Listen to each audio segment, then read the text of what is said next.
everybody. I'm Lisa Brennan. And I'm Justin Trice. Welcome to Crime of the Arts, a true crime podcast that peeks behind the curtain to shine a light on the dark and untold truths of the creative arts. From film set mysteries to celebrity murders and art heists, these two theater nerds will usher you into the unknown. This week, I'm going to tell you the story about the heavenly creatures. Oh, interesting. Okay.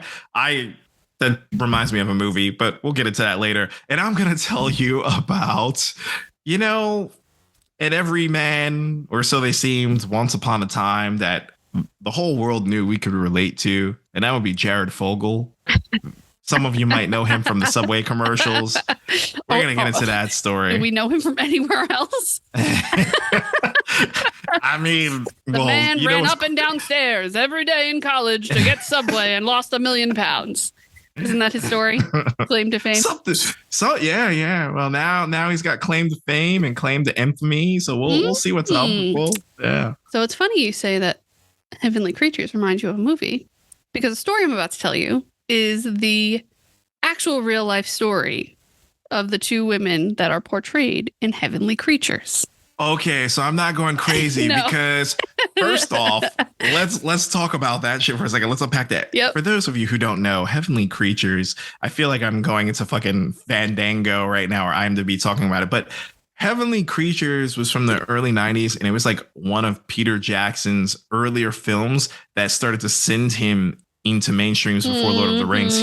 His script for this actually got an Oscar nomination, and it was the film debut for both Kate Winslet and Melanie Lynskey. Melanie Lynskey. I was about to say Monica, but yeah, Melanie Lynskey. Both of them. It was their film debut. This is what put them on, was this film, and it's a fucking crazy film. And I didn't know it was based on a true story actually until about maybe 10 years ago. I saw a documentary in regards to this, and I was like, "Holy fuck, this is real." Yep. Okay. So I actually met Melanie Lynskey. And she was a doll, but no one knew who the fuck she was. When we were in the airport, no one knew. I was like, how? I'm like looking at her face. I'm like, she's a celebrity. Like, I've definitely seen her and stuff before. And no one didn't cross anybody's mind. Well, it is wild because she seems like a very low key person, but also it's like she does such wonderful work. Mm-hmm. I don't want to say it's avant-garde though, but it's very... You got to truly be a fan of film and TV. Yeah, it's not me. I think the only thing mainstream was she ever in one of the seasons of American Horror, or am I making that up? You're asking the wrong person, my friend. Okay. For a split second, I thought oh yeah, that's right. Yeah, duh. We just covered this, and I knew this. I knew better. But when I think of her, I think of Heavenly Creatures. I watched a few clips of the movie. And it's intense. It's a very intense movie. Yes, it is. And again, they were like young girls back then filming this. Okay, so Heavenly Creatures is a story about two girls who lived in New Zealand. And it's an oldie but a goodie. Takes place back in the 50s. So I'm going to introduce you to them in one at a time. So the first character I'm going to tell you about is Pauline Yvonne Parker. She was born May 26, 1938, and she met Julie Hulme, who was born in London when they were both in their early teens. Parker came from a working class background, and her parents were part-time house staff and gardeners employed by the university that they lived near. Right. Her father, Herbert Rapier, and her mother, Honora Parker, were living together, but were not actually married. And because it was the 50s, this was like not common knowledge. Right. And it ended up being like revealed during their trial for the crime they committed. Oh, boy. I'm not going to let the cat out of the bag just yet. So Juliet had immigrated to New Zealand with her parents in 1948. She's the daughter of Henry Hulme, a physicist who was the rector at the University of Canterbury in Church Christ, New Zealand. They got some weird names for stuff in New Zealand. Maybe we have some listeners over in New Zealand since we've, been promoting on a few new podcasts over there. But Church Christ is just a very, I don't know. I've heard it before. Church Christ, New Zealand. They both attended the Church Christ Girls High School, then located in what became Cranmer Center. That's where it is now. Both girls had debilitating illnesses as children. So forgive me again for not being a doctor. Parker had osteomyelitis and Hume had tuberculosis, which TB. Yeah. And I mean, back in the day, they were born in the 30s. I mean, this is, it's not modern medicine. Let's put it that way. But this is something that the girls initially bonded over. And according to Parker's accounts, she and Juliet both romanticized the idea of being sick. As their friendship developed, Paula and Juliet formed an elaborate fantasy life together. They wrote plays, books, and stories centered around this world they created. And the girls became nearly obsessed with one another, to the point that Parker's parents became concerned that the girls were engaging in a sexual relationship. And homosexuality at the time was considered a very serious mental illness. I can't roll my eyes any fucking harder. Yeah. So the Humes family also had concerns, but both families continued to allow the girls to see one another. And Parker was accepted into the Hume home for overnights and vacations, and it was just kind of normal. They were living in a homestead at the university because of the father's position there. So Juliet became withdrawn and ill whenever Pauline would leave the house without her. Like if she left and went out and she was by herself or with her family alone, she became very dramatic. Okay. Sit in her room by herself, act like she didn't feel well. And during their relationship, the girls invented their own religion.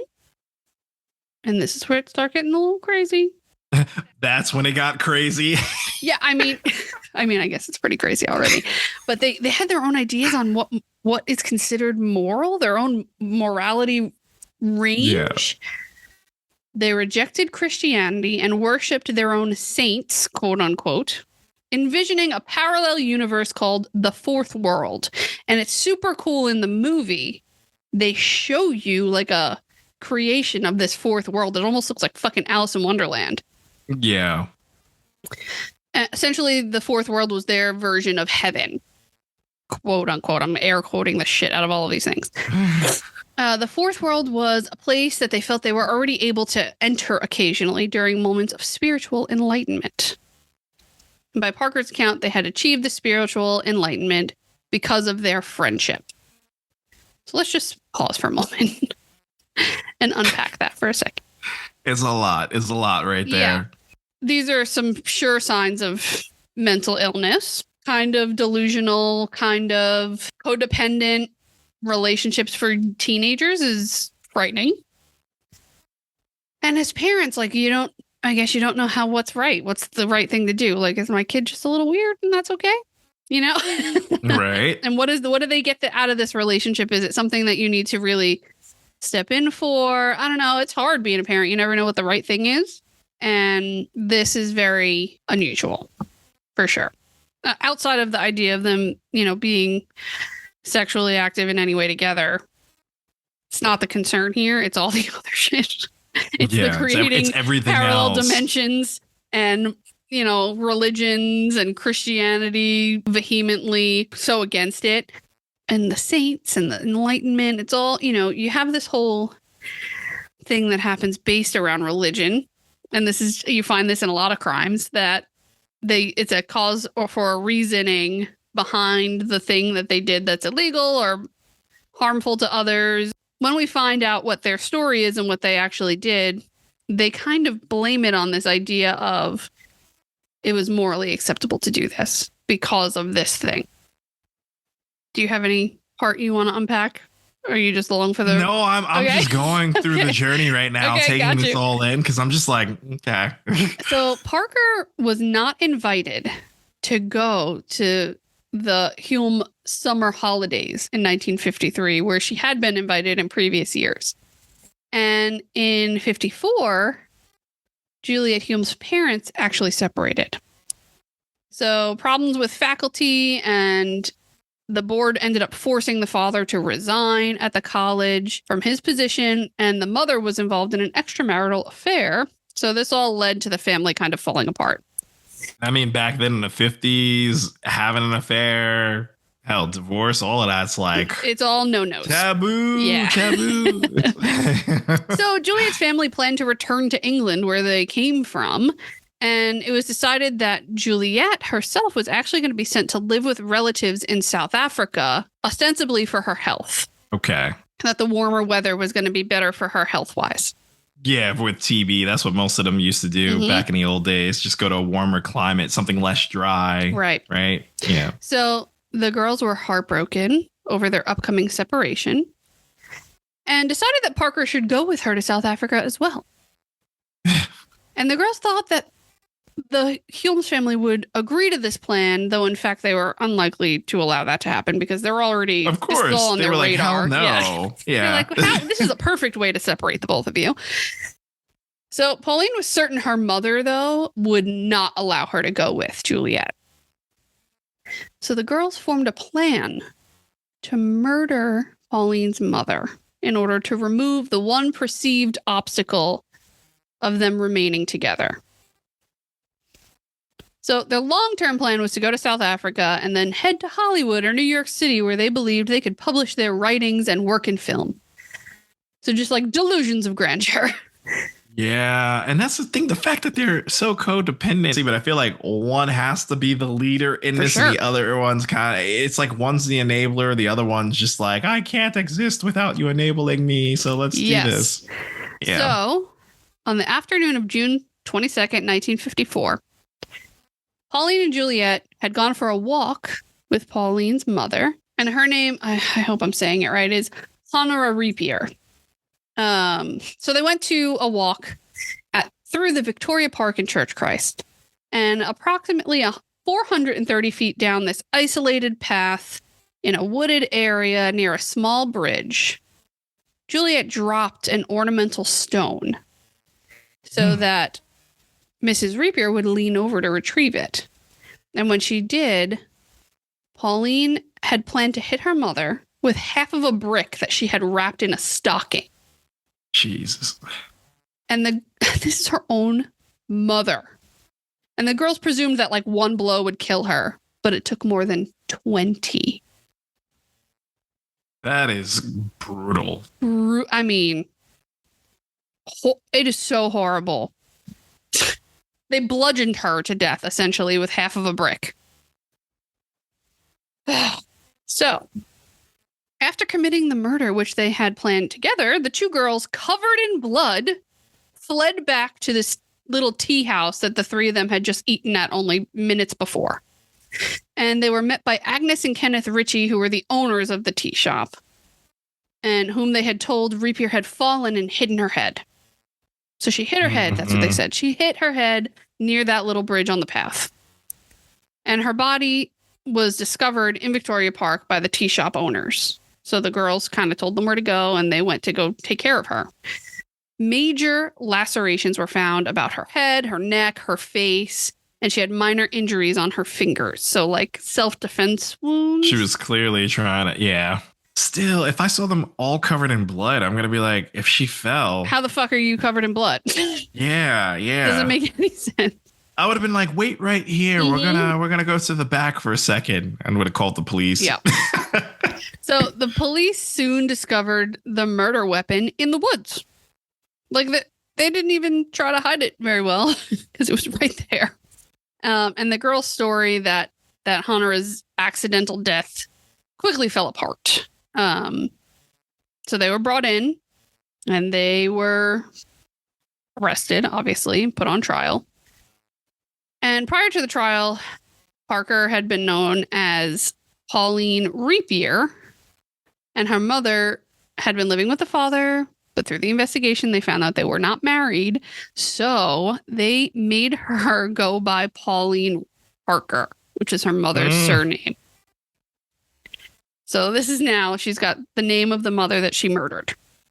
Hey, you know what? Karma. Now you got to live with that. Damn. The trial was obviously sensationalized affair, with speculation about the girl's possible lesbianism and insanity. Pauline and Juliet stood trial in Christchurch in 1954. Pauline's lawyer, his name was Alec Haslam, he said that in his final address to the jury, the two girls had killed Pauline's mother because she was a threat to their remaining together. Quote, we have these girls planning their dreadful act, carrying it out so clumsily, and then after it was over, not showing any remorse. In the opinion of psychiatrists Reginald Meldicott and Francis Bennett, the girls' contempt for the Bible and the belief in a fourth world paradise were evidence of insanity. Mm-hmm. And the jury were told that the pair thought they had a moral right to kill Honora. Yeah, well, delusions of grandeur will make you think that. He said the girls suffered from paranoia, delusions of grandeur, delusions of ecstasy, and each affects the other and aggravates the process of the disease. I don't disagree. No, I don't disagree with that at all. So the Crown prosecutor maintained that the psychiatrists had contradicted their own evidence under cross-examination. This plainly was a cold, callously committed, premeditated murder committed by two highly intelligent and perfectly sane girls. They are not incurably insane. My submission is they are incurably bad. Okay. Well, I mean, you could be both. You could be for sure. You could be both. I mean, I think that they're insane. I think that they both have some serious symptoms of schizophrenia, of, you know, I don't know what some mental health science was like back in the 50s. Exactly. They were probably still shocking people, but they were living in their own fantasy world. Yeah. Like, that's not being bad. That's clearly there's something off there. Right. Their intentions became malice, but through the illness. So it's like, yeah. Yeah, I think they're criminally insane. I do. So both girls were found guilty of murder on August 29th. And because they were under 18, so Pauline was 16 and Juliet was 15, neither of them could be sentenced to death under New Zealand laws. So they were sentenced to, quote, be detained at Her Majesty's pleasure.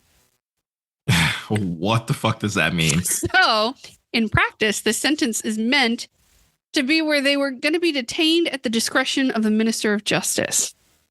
So they ended up being released after 5 years. So this is like an indeterminate amount of time. You can keep them in prison for the rest of their lives, or you can let them out tomorrow. It's whatever the Minister of Justice deems appropriate. Isn't that terrifying? Imagine. That's wild. And I just need to know, were they still together in prison? No. Like, okay, so that was good. Thank goodness. Part of something that was difficult was placing both juveniles in different detention centers because they didn't want them to be together. I mean, you don't want these two kids who have already murdered someone together to be in a situation where they could just do it again. So they were released separately 5 years later. So they each spent 5 years in prison. I mean, that's a big jump, going from like the death penalty to 5 years in prison. That's a huge jump. I get that they were kids, sure. But I don't believe in putting kids to the death penalty as minors. But my thing is, if I'm gonna release them in 5 years, I would have then after the 5 years put them in like a psychiatric ward for maybe another 5 or something. Like, you know what I mean? Yeah. Like, yep. So I'll get into a little bit more of what happened. So some sources say part of the release was under the condition that they never contacted each other again. But the Secretary for Justice, Sam Burnett, told journalists that there was absolutely no conditions. So Juliet Hume's release was unconditional, and she immediately rejoined her father in Italy, while Parker was placed on 6 months of parole in New Zealand. And then following her release from prison, Parker was given a new identity as Hilary Nathan and spent some time in New Zealand under close surveillance before being allowed to leave for England. Oh, boy.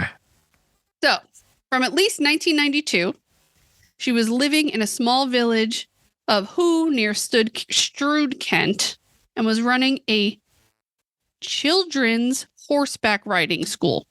Get the fuck out of here. Right? They're like, oh, she allowed to be hanging around any children. They were just like in a courtroom. They're like, folks, she only murdered her mother. Right, She's she's good not with children children. murderer, right? She's fucking good with kids. We can place her with kids Oh again. It's fine. my It's fine. God. Yeah. So, and even though she, majorly put down Christianity and the Bible in her teen years before she made up all the fourth world and everything else, as an adult, she became a devout Roman Catholic. And I love how that in articles they always describe like whatever religion this person became after they did this horrible thing. And because they did that, you should forgive them for all the fucking They're absolved. shit they did before. It's like, no. Jesus forgave them, so should you. It's just like no. They're not fixed, okay? This is all it's all a farce. So, while she has never spoken to the press, in 1996, a statement was released through her sister saying that she expressed strong remorse for having killed her mother and that Pauline committed the most terrible crime and has spent 40 years repaying it by keeping away from people and doing her own little thing. After it happened, she was very sorry about it. It took her about 5 years to realize what she had done. Okay. This statement's complete bullshit. The statement's complete bullshit, and it's giving me very apt pupil vibes because I don't know what that means. What does that mean? Apt pupil vibes.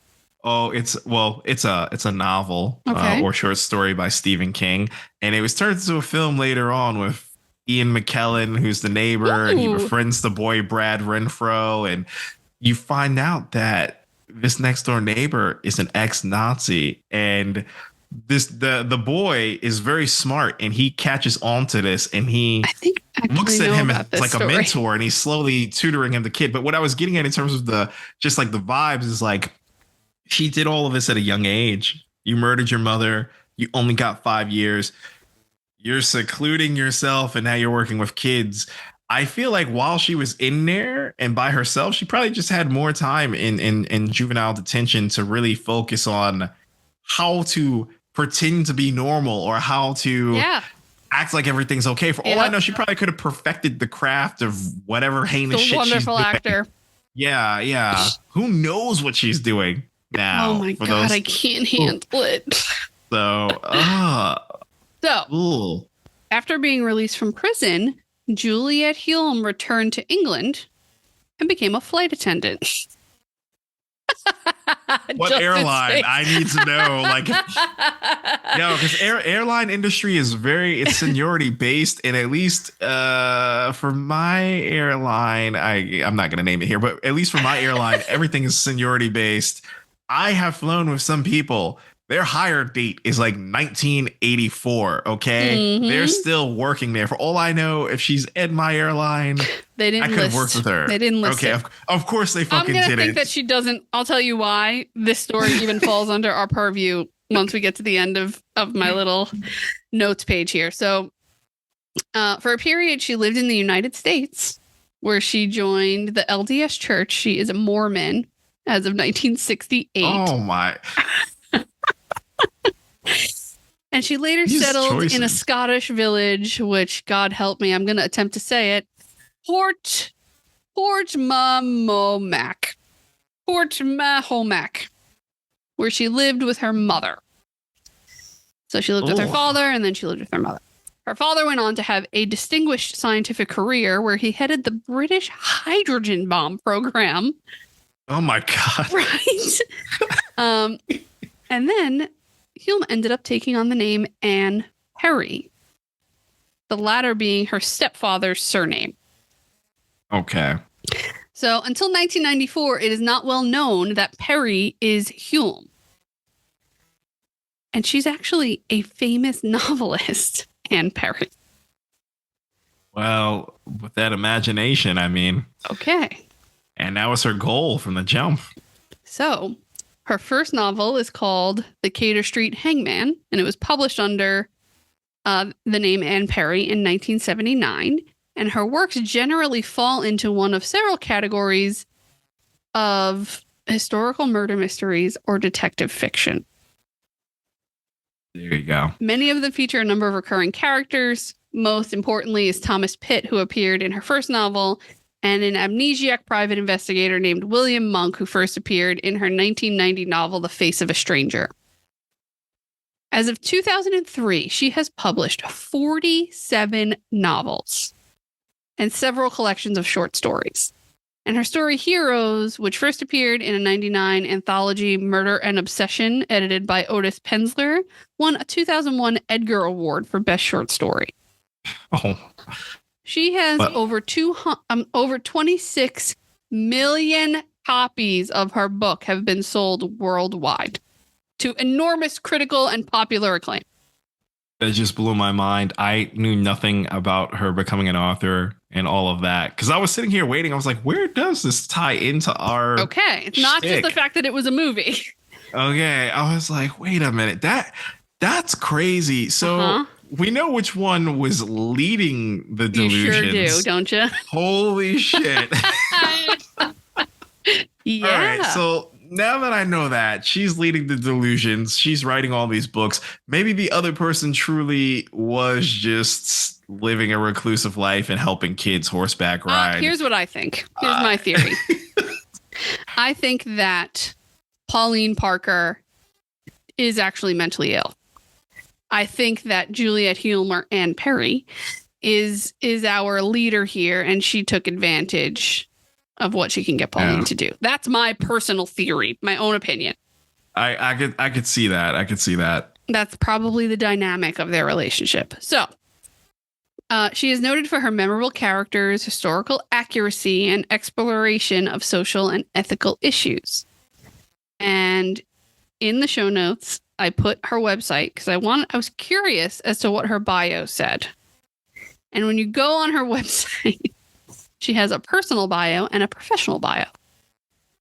And for the record, her bio, the personal one, states that she was ill as a child and she went to schooling until she was 13, where she stopped going to school and was homeschooled because of her illness. Where does this? She fucking helped murder someone and went to prison. She completely left it out. It is not in there at all.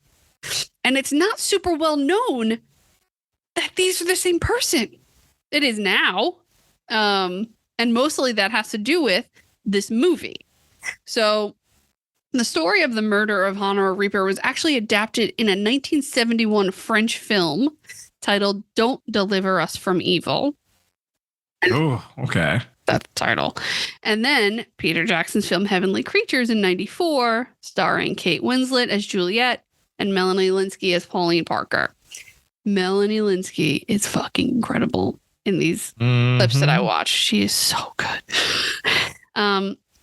So Perry's identity was revealed publicly around the same time as the film's release, the Peter Jackson film. And both women currently reside in England. I haven't found anything that says that they're together. Yeah, I mean, you're never going to. Yeah. You're never going to. They're well into their 80s today, you know? Yeah. But yeah, they're both, I bet you, they're sitting on some countryside talking about their fucking fourth dimension or whatever they called it, the fourth world. Together. You never hear stories about them like being married or I don't know. I mean, because that was my question too. The one that was like living there doing horseback riding for kids. I'm like, did she get married? No, right? No, I didn't see. I mean, I didn't like go in-depth research looking for that information. And it's not in the notes that I have here, but I know that Juliette came out and like vehemently denied that they were lesbians. I know. I do remember seeing something about that. Juliette denied it, but Pauline, right? Yeah, she keeps saying they were. Babe. One agrees, one denies. I don't.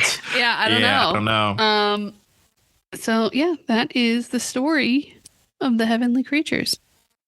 The real life murder behind the movie Heavenly Creatures. I didn't know she was an author, so this is crazy. Like, what happens when she dies? I'm just trying to think of like, you know, the news report on that. Are they going to be like award-winning / so-and-so? I mean, she's had bestsellers. I mean, these are literally best-selling books. But that's the thing. Are they going to be like best-selling author / Anne Perry? or Juliette Huel. What? Oh, I mean, yeah.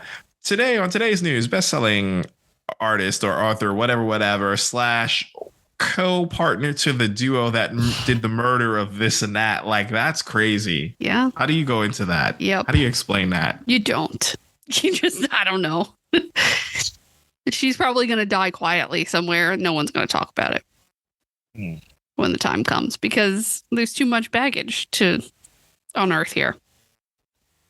Okay, well, I mean, at least she, I guess, set out to do one of her goals, which was writing. Because at first, when you're like, "Oh yeah, they want to be a writer and move to New York," and I'm like, "Okay, well, I just assumed that was part of the she fucking." Literally went to California. Yeah, she lived in California for like 5 years.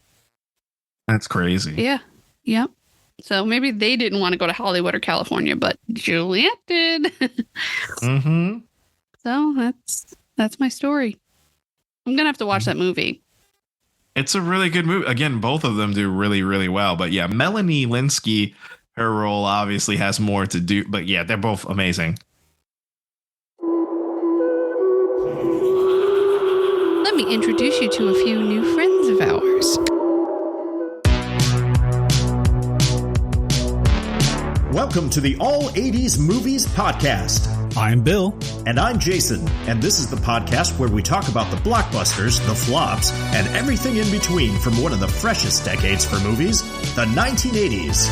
So whether you're a brain, a jock, a valley girl, or a Jedi, we've got some 80s classics for you. Do these movies stand the test of time? Are we discovering something new? Is there an 80s movie we are finally watching for the first time?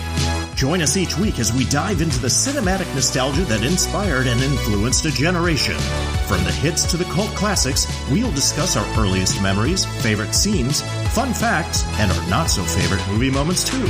You can find the All 80s Movies Podcast wherever you listen to your podcast. Please subscribe and happy listening.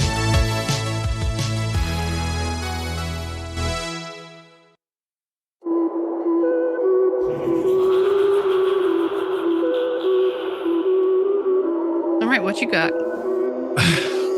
I don't have anything like that, but I do. Is it lighter than children murdering parents?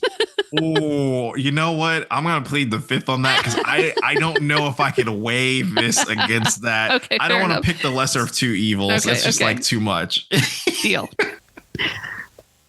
So yeah, today I'm gonna talk about Jared Fogle, and some of you are like, "Who the fuck is this guy?" Let's take a trip down memory lane, Flashback to 1998, probably.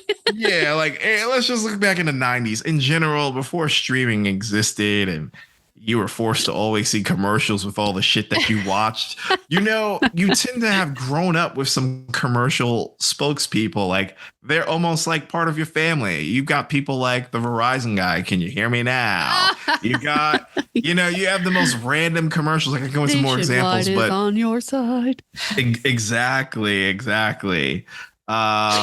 Beef, it's what's for dinner. Like, you just run into some of these commercials are now etched into your heart, your soul, your brain. New age kids, they don't have to deal with that. Like you were saying in a previous episode, like Riley, you just put on the episodes of streaming and there you go. He doesn't deal with commercials. Nope. But for us, we once upon a time, one of my favorites too is dude, you're getting Adele. Remember that random fucking stoner kid? Yes, it's always, I feel like I'm like, is he high all the time? Yeah. He's just like, you're getting Adele. Like, okay. But, oh my goodness, so funny. Yeah, one commercial that used to stand out to everyone because it wasn't just the commercial, like it was an embodiment of hope for certain aspects for weight loss. I'm talking about the man, the myth, the legend, Jared Fogle. This dude, y'all know him as Subway commercials. Like he was. I'm gonna be real with you. Where I grew up, he was the khaki wearing, like. Yeah.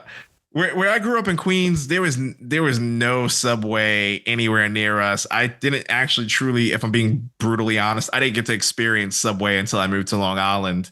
And I mean, Quiznos for me was better. I'm not good, but whatever. It still is. It still is. Quiznos is the shit. But honestly, now it's Jimmy John's. Jimmy John's is pretty good too. Jimmy John's, Jersey Mike's, those are both better than Subway and Quiznos. Not gonna lie. Yeah, but back in the day, I used to see it's almost like a fucking mythical creature because I keep seeing these commercials for a place that I've never physically seen near me, which was the Subway. It's like a and then they're unicorn. just showing you, yeah, it was like a unicorn. It was the food unicorn for me. And they keep showing these commercials and they just show you this everyday fucking guy. And apparently that was the thing. That was the testimonial.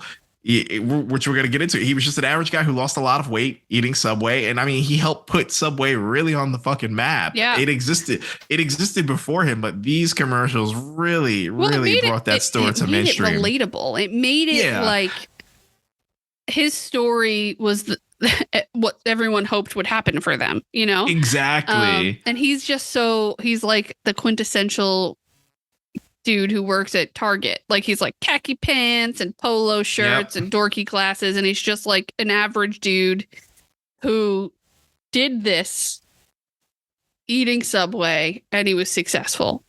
Exactly, you know, and it was like every commercial was different, but it always ended on the same. Like he'd always pull out his old pants which he kept, and he and then he'd show you like every commercial he'd show you a different photo of what he used to look like. So there was always a bigger photo. He wouldn't use the same old photo though. And you know, then they started getting more elaborate with the commercials and whatnot. And his pants were like so large that he fit in just one leg of them. Yes. I totally forgot about that. He straight up was like standing in one whole pant leg. So yeah, this guy, most of us remember him or recognize him. And for some people, they're probably like, what the fuck happened to him? And we're going to get into that. Before we get into that, though, I'll just give some backstory. His rise to fame, how he became that spokesperson for Subway. Jared Fogle was born in Indianapolis, Indiana, back on August 23rd of 1977 as the oldest of three kids.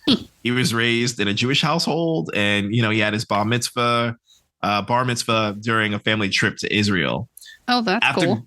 Yeah, that is pretty fucking awesome. Like you literally having your bar mitzvah in the Holy Land. That's so cool. Yeah, in the Holy Land. Like I would imagine he was in Tel Aviv after graduate, which Tel Aviv people, beautiful looking place. I have been there. And I did where we stay at, literally the beaches in the backyard, and like to see, especially on like their holy day, their celebrations and everything like that next to the water. It's just an insane sight. I have yet to venture into the heart of Tel Aviv, though. I keep saying one of these off days I'm gonna go there so I can actually check that out. But everything I've seen, beautiful. Yeah, so that happened in Israel. After graduating from high school back in 95, he attended Indiana University, Bloomington, where he was first discovered by Subway. He graduated college in 2000, and he briefly worked in the revenue management department for American Transair before he was picked up by Subway. Which, you know, again, this dude really was the quintessential, like average every guy. Yep. He was like an average guy. It's like, you know, we all put on pounds as we get older, and especially college, isn't that like the thing, college, like the freshman 15 or whatever? Yep. So during one point in time when he was attending college, he weighed over 425 pounds. Oh my goodness. As a result of lack of exercise and eating an excessive amount of junk food. I did not realize that he was that heavy. Yeah, I mean, it makes sense though when you saw him standing in a pant leg. Like, yeah. Once you put an actual quantifiable number to it, though, that's a heavy, very unhealthy state for his body to be, and then to know what he did do is kind of really impressive. I pictured like he was in the 300s. Yeah. We're not going to glorify the man. For sure. We're just painting the picture right now for what he was. But yeah, that went down. So he wanted to change his life for the better. He started to work out more regularly, and he frequently ate Subway as part of his new diet. Between 1998 and 99, he lost 245 pounds as a result of his new routine, and was featured in Men's Health article called "Stupid Diets." ... That works. That's what it was called. All right, thank you, Men's Health, for this quintessential piece of journalism. Yes. Well, okay, so hold on. 240 something pounds is a whole 245. It's a my husband person. It's my a whole husband person. weighs less than that. I mean, that's crazy. It's a whole person. Oh my gosh. So yeah, that document that article documented his weight loss journey, and then he was able to change his eating habits by in that article, by substituting his 10,000 calories in food consumptions per day. Oh my God. With a small turkey sub and large veggie sub, along with diet soda and some baked potato chips, which brought him down to 2,000 calories per day. So that's how he must have been starving. 10,000 calorie intake to 2,000. Your stomach has to shrink before you can feel like you're a person. Exactly. Still. Plus you're working out. So, Holy crap. 10,000 calories. God. I mean, he was overeating to an extreme before the weight loss. Wow. So after that article happened, and he became like this fucking legend within the Men's Health circle. A year later, a Subway franchisee in Chicago took notice of his story and wanted to hire him to help advertise the company. I hope I'm just freestyling here, but I truly hope that person that discovered him, that random franchisee, because Subway's franchise, so it's independently owned, things like that. Different stores do different things. I hope that franchisee made some serious dough on finding him. I'm hoping. They brought his story to one of Subway's advertising agencies based in Chicago and had him participate in a regional TV ad campaign where he would be able to share his story, and it became a huge success. They aired his first ad with the company. Wow.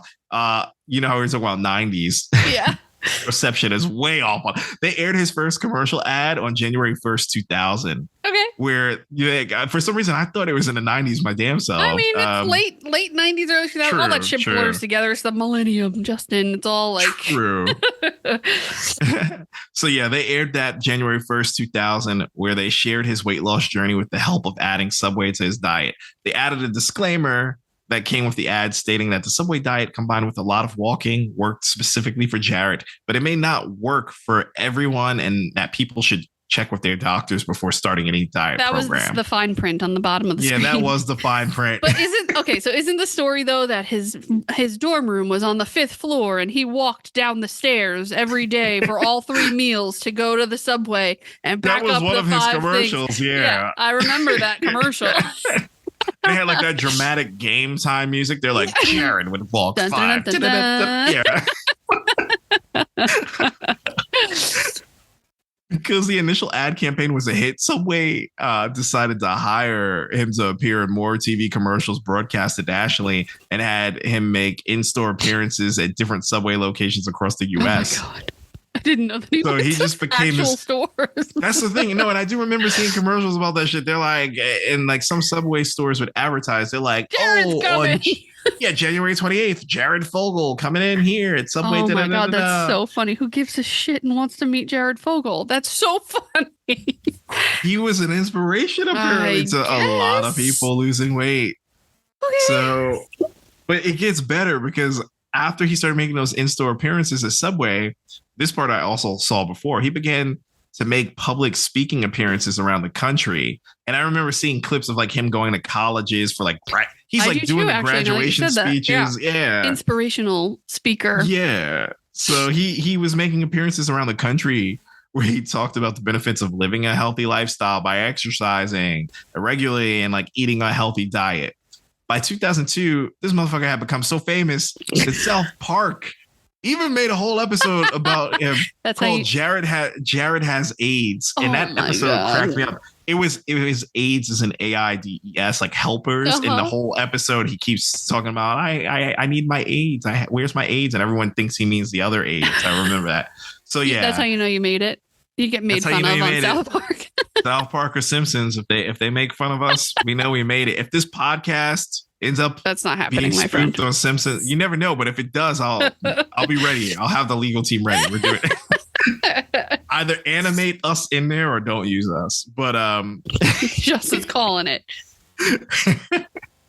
But yeah, he apparently, I'm not surprised, but he was actually pretty upset about the South Park episode. He found it very tasteless in humor, but he said he was flattered that he was getting that kind of recognition nonetheless. Everything South Park does is tasteless in humor. That's exactly what their shtick is.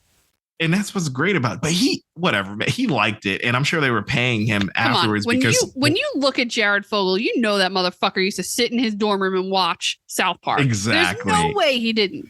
You know good and damn well. And then later on, they even put him, he appeared in the South Park video game in 2017 called South Park, The Fractured Butthole. And not like your butthole, it's WHOLE. But he was one of the boss level characters in the game. God, I hate own that South game. Park. It was pretty funny. No, I it's hate pretty South funny. Park. That show is not made for people like me. My husband always will tell me about some episode of South Park, and I'm like, I fucking hate this show. I love the earlier seasons, and now that they made the switch to Paramount Plus, the shit that they're doing now is so funny. Really because off the ring? It's unhinged, but it's also so meta because it's now their comedy is straight up just the life that is happening. They're not even parodying life is pretty anymore. ridiculous right now. So. Yeah. But he ended up starring. He was one of the bosses in that game, And he which we're voiced going to it? come back to that later. He voiced it. Oh my- So in 2004, he started his own nonprofit company called the Jared Foundation. I don't know if you remember that. It was to help raise awareness for childhood obesity. Oh yeah, I do actually. And it was by introducing school programs and stuff, Healthier resources. eating. It's kind of like Yeah. Michelle Obama's platform. Yeah, and he was doing it for like educational programs and resources that they provide to schools, parents, community organizations, you name it. At the height of his fame, Subway dedicated an entire campaign in his honor called Tour de Pants in 2008, where they celebrated Tour his de pants, like Tour de France. Yeah. And this was in 2008, where they celebrated his 10th anniversary since his weight loss transformation by holding a mass advertising tour and retiring his 62-inch pants from back when he was obese to a museum at the end of the tour. See, this is what I'm saying. Like that's why I started this intro and the story the way I did, because like the significance of this dude, like he made an impact on society in a subway with his pants. Just his pants. It's ridiculous. The things that we allow to entertain us. Although his appearance in Subway advertisements such an American thing to do, huh? Sorry, I keep cutting you off, but no, cut me off. I mean, it's like such an American thing to do, to become famous because you wore big pants once and you waved them around everyone's faces and blamed it on Subway turkey sandwiches. Like, well, I mean, at least he did it more tastefully, because the way you describe that on a surface level in an Instagram social media world now, there's probably somebody on TikTok now. I guarantee if I'm bored later, if I'm going to take a look at TikTok, I'm going to be like weight loss journey. And, it's all those fucking people that are manufacturing their story to tailor what he did. I mean, he did it before all of that. They're probably playing the dramatic music and they're doing that thing where they point up in the captions. They're like, let me tell you a story about how I was when I was 16. And it's like playing dramatic music, like, and it's showing them heavier. Yeah. And it's probably like photoshopped, and then they put their fucking body through the pants leg. So, but yeah, there was no malice intent with how he did it. Mm-hmm. But nowadays, it's all for the likes. They do it for the gram. They do it for the TikTok. It's all for the likes. The gram. The gram. Yeah. But so he retired those pants to the museum. And I was going to say, although his appearance in Subway advertisements started to decrease as a result of the company putting more of an emphasis on their $5 footlong promotion. Because remember, he started to get phased out. They really started going all in on those commercials. They had footlong. I was just gonna say they had that fucking song, $5 footlong. Yeah, they even they the went sandwich all had in. a face. Yep, and then he still continued to make public appearances for the company. Also, like even in WWE, I think technically it was still considered WWF, but he made an appearance in there for a wrestling promo, and then he made a fucking appearance in like some of the Sharknado movies. Oh my god, he's just so ridiculous. He's just so random. Sharknado. He was in the Sharknado movies. How? What is the connection between Jared Fogle and the Sharknado movies? Well, I only saw the first one and I didn't want to watch it. I watched it drunk, truth be told. But later on, these Sharknado movies, because the first one was so bad that it was good. It became campy. Yeah, well, they kept trying to recreate that formula of like, let's get more D-list people or random people. Because like even one of the guys from Shark Tank is like in the fourth Sharknado film. I'm sorry, the fourth? There's like four? 5 or 6 or something. Oh my I can't God, keep what? this. I don't watch them anymore. It's money to make these but things. I watched that first Sharknado on a whim, like, how we used to do, like when back when Netflix was really good. Netflix, those fighting words. Come at me. But back when Netflix was still new into the streaming world, you didn't have something recommending things for you to watch. We would just watch shit on a whim. You know that. We watched that movie Frozen. Like we found some really good gems there. With the ski lift? Is that what you're talking about? The ski lift, with yes. We found some gems on there. And that's how I got into Sharknado. I think I got into Sharknado because it was on there and it just became one of those things where I'm like, well, let's watch this while we're drinking, like some of the other horrible films. That whole experience. Okay, we're going to segue for a second and tell them. We're going to segue. This could probably end up on the Patreon as well. Yeah, it could. Okay, so here's two things. Number one, Justin is, you've all met Justin. I think you all know us by now if you're a listener. Justin is a fun guy. He could joke around. He says motherfucker, and all of a sudden he switches the flip of the switch and he's like yelling in the microphone and he's pissed off about something. But the more intoxicated Justin gets, the more proper he becomes. And I mean proper as in like he should be wearing a coat with tails and a top hat. Oh my gosh. And it is one of my favorite things. Now, Justin and I have been drunk together many times because we've been friends for a very long time. Forever, yeah. But maybe one night, I don't know if I can even do this. Let's say we should just get drunk on Zoom and show everyone how ridiculous it is. We're gonna have to, yeah. The more followers we gain, maybe that will become a thing. Celebratory. Okay, we'll have like a separate tier for that. How about this? Once we reach how many patrons? 50 patrons? We'll have a drinking Zoom. With all 50 patrons. We'll see what happens. Yeah, I remember when Justin and Peyton were first like hanging out. Justin called me one night because she didn't believe the story about how proper you get. Yeah, she didn't believe I in think that was drunk probably the first Justin. time I talked to her. But yeah, drunk proper Justin. He wears a bow tie and a top hat, and he's very, very proper. So back to this movie, Frozen. Now, if you haven't watched this movie, everyone, I feel you have to watch it. It's totally ridiculous. And it didn't mean to be. Yeah, it didn't mean to be. We were sitting in Justin's basement. It was you and I, Christina. Who's the fourth person? I want to tell you maybe Ibsen. It was Ibsen. It was Jason Ibsen. Yep. Yeah. And we were watching this movie, and the premise of this movie is these two friends and the girlfriend of one of them get stuck in a snowstorm on a ski lift, which is already fucking ridiculous. And then you watch these people epically fail in all the ways that you're like, wait, why don't they try this to get down? Wait, why don't they try this to get down? Wait, every time you thought of something, they did it, and it had terrible results.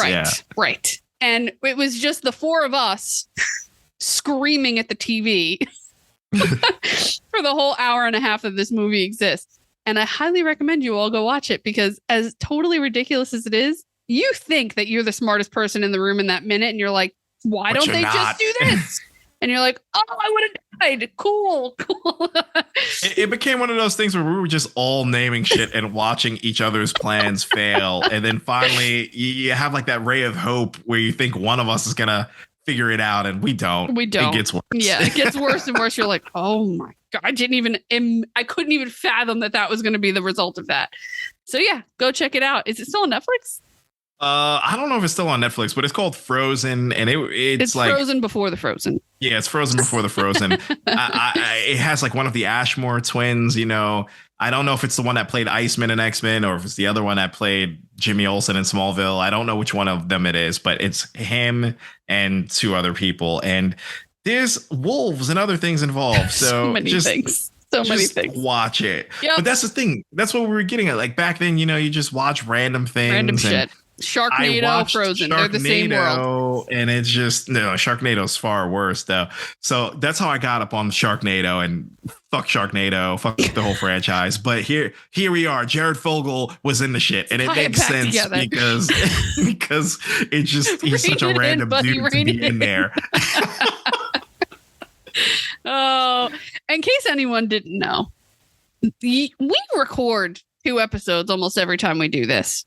Yeah. And by the time we get to the second one, we're a little unhinged ourselves. So this is the number 2 episode of the day. So rein me right in, buddy. We're in it. Hey, this is good stuff again. Okay, we haven't even gotten to Jared's crime. Yeah. So let's. Oh yeah, no, we have not, but we're gonna get there. We're very close. Okay. We're like right on the cusp. Okay. But yeah, this motherfucker again went on to become America's icon, and he's making WWE cameos, and he's in Sharknado. And then since becoming a spokesperson for Subway, because I have to list all of these things because it makes the fall even harder. Since becoming that spokesperson for Subway, Fogle helped triple the company's revenue. Statistically, wow. They looked into that. He helped triple the company's revenue from 1998 to 2011 while contributing to the growth in their sales during that time frame. That's a long time. Exactly. That's why I'm just like, the man is Subway. Like, he's so synonymous with what he helped them. He carried them. He's appeared in over 300 commercials while making countless numbers of speeches and public appearances for them before his shit went down. The fall from grace. The more you have to lose, the harder the fall. So we're going to get into it. Word about Jared Fogle's alleged potential acts first came to light when a local journalist and radio host from Sarasota, Florida, named Rochelle Herman Warland,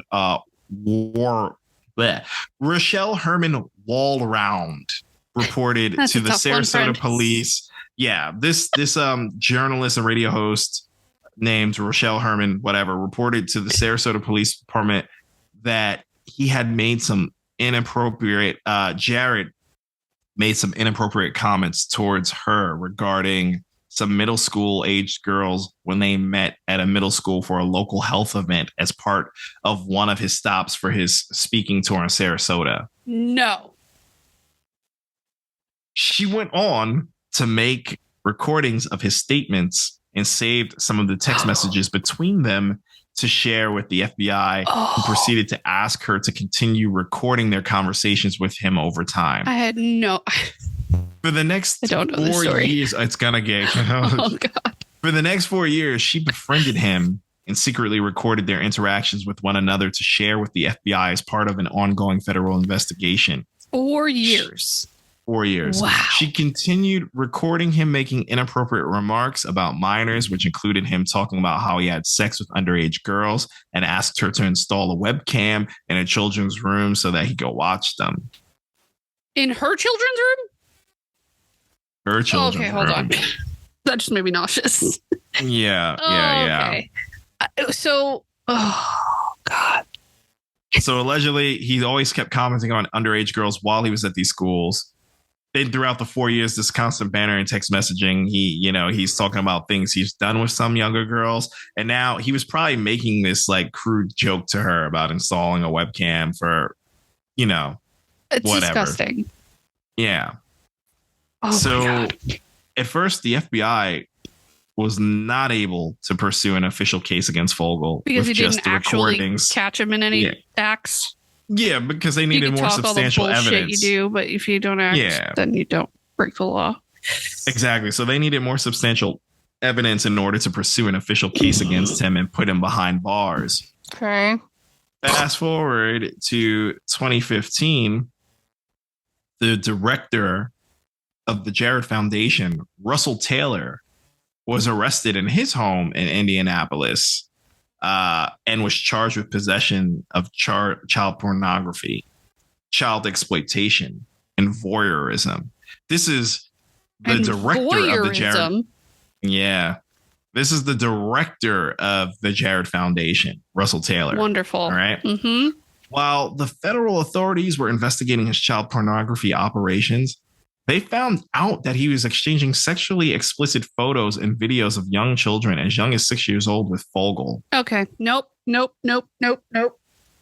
They proceeded to sentence Russell Taylor to 27 years in prison, where he attempted to commit suicide, and he was named as an unindicted co-conspirator in the FBI case against Fogel later on.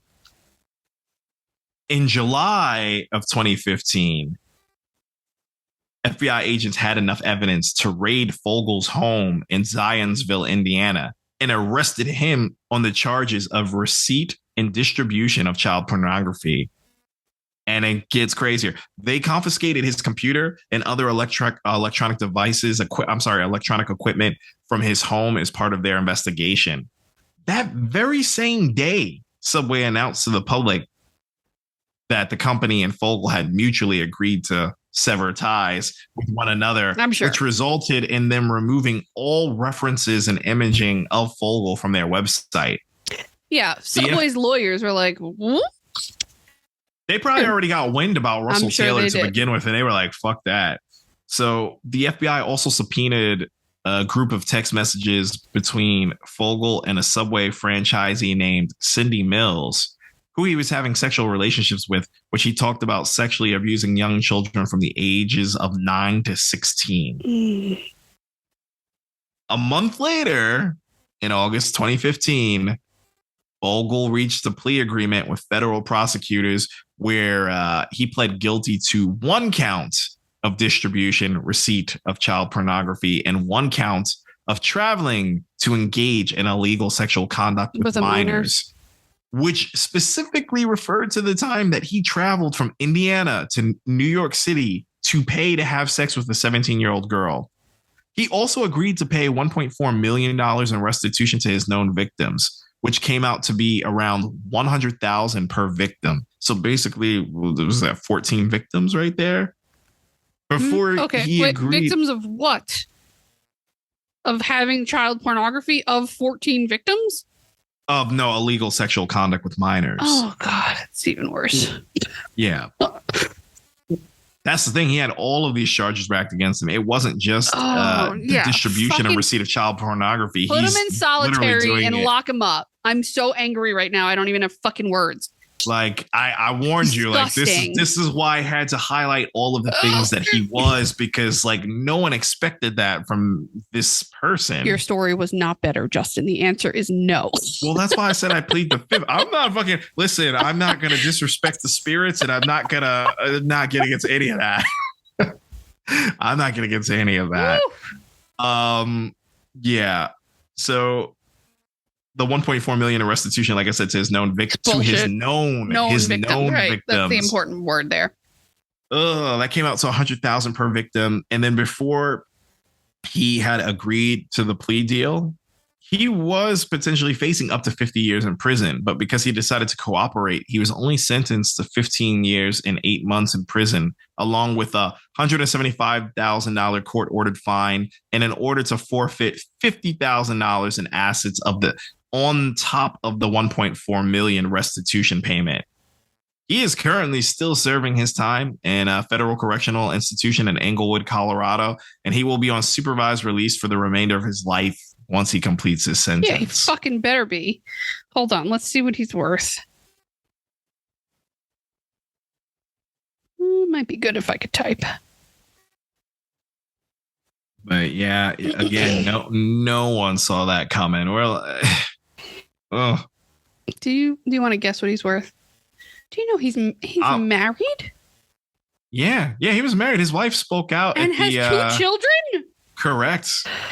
Do you know he's married? Worth? He has kids. I'm gonna guess and just say this motherfucker's worth like 32 mil because. So he paid $1.5 million in restitution, right? He paid $50,000 in assets or whatever you said. Yeah. He's worth today. His family, he is worth $15 million. You couldn't find a fucking way to get more money out of him for those people that he did this to.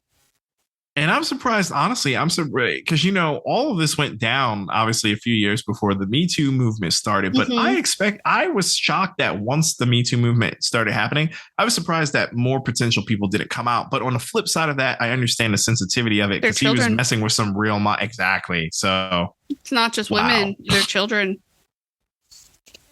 Oh my God, that makes me so angry. Why does he still get to be a fucking millionaire? And what's crazy? He's probably going to come out of prison and who knows, do a reality show or some random shit. Light that shit on fire.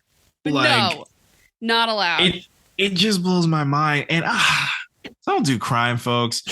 My thing is, you've became this rock star. I get it. You confidence booster. You lost the weight. You became this icon to the world. Right. Yeah. He was probably some nerdy kid his whole life.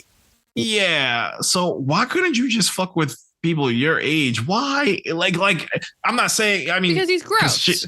Because chances are he still would have been gross and a creep to even people his age. Yeah, but even with that though, with money comes fame and clout chasers or whatever. And yeah, I'm sure he could get some tail. I'm sure it wasn't like a thing that he needed to prowl upon children like a predator. Right. So this is just a brain malfunction. This is like an illness that you have an interest sexually in children. Yeah, I have no sympathy for this bullshit. And he shouldn't get out of jail. I think they should all stay in jail. There should be a perfect personal hell for all those motherfuckers. They should all definitely stay in jail. Yep. At least they got it right in the sense of like he'll be supervised for the rest of his life. Because I was waiting. Even with that, that's just no. That's just like a small consolation. Yeah, no, but that's just what every sexual predator is put on that database. But that's the extent of it. For the rest of his life. But no, that shit is crazy. And the fact of the matter is, like, you for years into multiple people, you were saying the most fucked up thing. Yeah. So you weren't shy about it. This was just like a normal thing. Like, wow. Oh, I'm so mad. Look this desk over. And that's the thing. Like, again, Russell Taylor, he had all those charges too, plus voyeurism. So, like, personally, me looking at this from the outside, what I was looking at this as, to me, this straight up seems like this was you usually see shit like that. Whenever somebody goes down, usually for like child pornography and other things, whenever they're going down, it leads us to discover a larger ring of it happening. It's not a one person thing. It's like a whole group. Gross. Russell Taylor went down for voyeurism. Jared Fogel's connected to this motherfucker. Clearly, there is some sex tourism involved in this. It's not just child pornography. There was a lot of things, and I hope that if there was more people involved, they've eventually caught them or are on to them. Like, and that other guy must have chirped on him too. And definitely gave all this information up. But it's so disgusting. Yeah, I hope that you're right. That if there was something going on and it wasn't just these two creep shows doing this stuff, that at least it doesn't exist anymore. Whether they are in jail or not, I guess we'll never know. But hopefully whatever that was has been destroyed. Yeah. But it's very sickening. And then, again, it's just like, and you're right. He probably did narc on him, because if Jared Fogle was close to facing 50 years before he took a plea, like, you only got 27 and you had way more counts on your ass. So like, isn't the definition of voyeurism like watching live? Yeah. So he's he might have been. Yeah, I'm not gonna go there with it, but I was gonna say he might have been watching Jared live, and he probably ratted Jared out. But yeah. We're not gonna go there. But I don't have any sort of closing note on this one, because it's just you. There's no good. Here. How could I? There's no good here, and I mean that's the thing. I get it. Insecurities, you lost the weight, confidence, all these things, but we don't get it. Just don't let these things go to your head, and don't think that you're just all powerful. Because the fact that he didn't give a fuck and he was so cavalier about all of this to multiple people. And back then they couldn't get him on just the text, but I guarantee you now, this day and age, between text, it's different now. They could track receipts, everything else with that. Yeah, they would have had him 10 times over. Gross. You're fucking gross, Jared Vogel. fucking gross. So fuck you. Yeah. Man, you stay stricken from Subway's fucking archives, even though, I mean, that inadvertently hurt Subway too, because Sure $5 footlong commercials, they're not cutting it. Yeah. I know, but you know what? You can't bring up Subway. Like, we just talked about Subway, and I'm now starving because all I've eaten is a granola bar and had coffee today.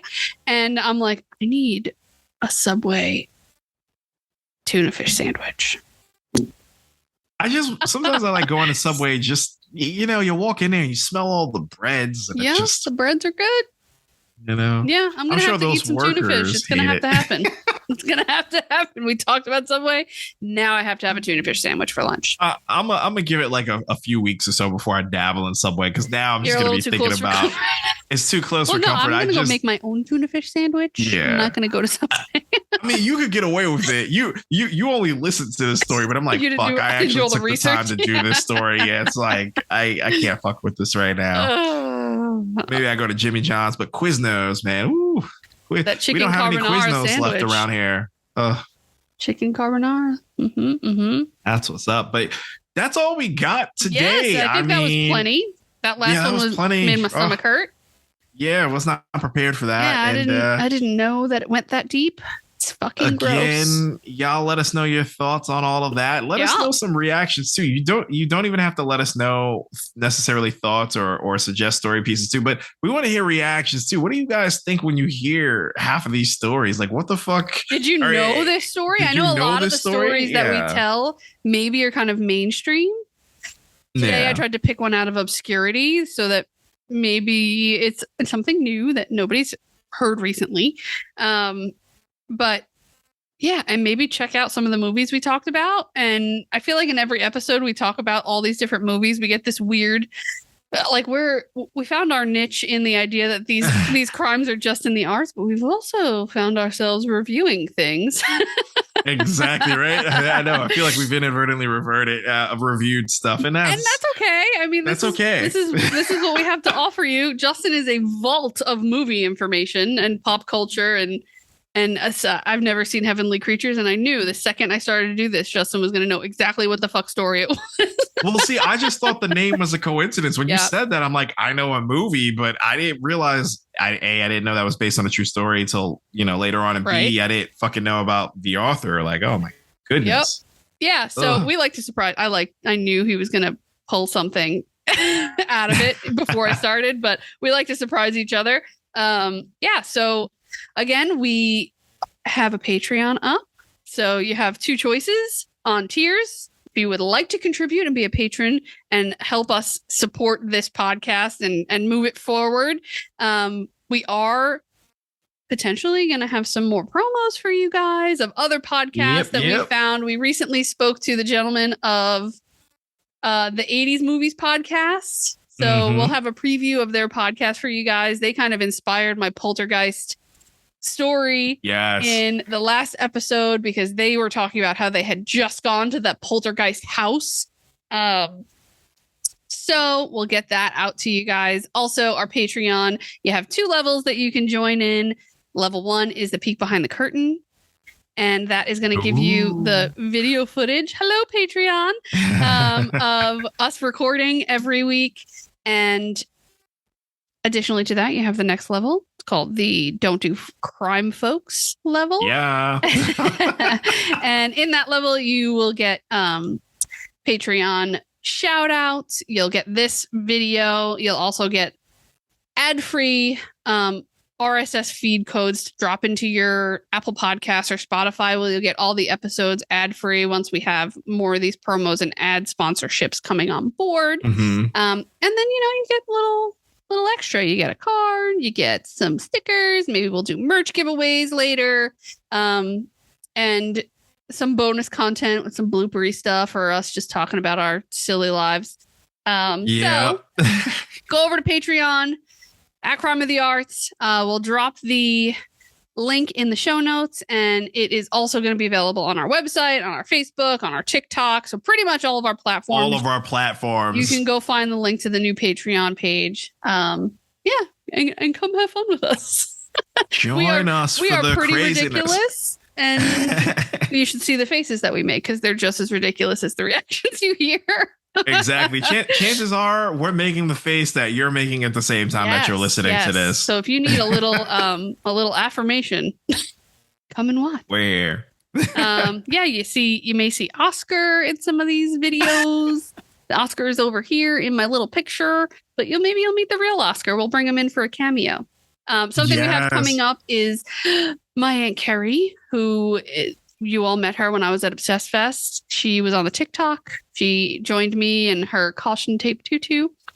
She is going to be doing an interview with us. She is so gracious that she agreed to it yesterday, so I'm going to hold her to it. She actually texted while we were recording this, Justin, and she said, "Hi, Justin, love the auntie XO." So, hi, Aunt Carrie. Hey. We have 2 known listeners, Adrian and Aunt Carrie. That's all we know about. So if you want to get known and a shout out on this podcast, go become a patron. And we will know that you're there and we will give you a shout out. So thanks for listening. We love doing this. Yeah, seriously. We love doing this and we hope you guys enjoy it too. And again, you have any suggestions, feedback, or stories you want us to cover, let us know. Oh, yeah. Let us know. When you look back at the history of the creative arts, it takes a lot of darkness to create the light the arts bring to the world. Thanks for joining us this week. And if you enjoyed our conversation, please subscribe wherever you listen to podcasts and go over to Apple Podcasts to rate and review. Please check out our sources listed in the episode notes. They're amazing. And you can find us on Facebook and Instagram and all of the social platforms at Crime of the Arts Podcast. We're looking forward to having you back next week. Until next time, peace out, everybody. Peace out, everybody.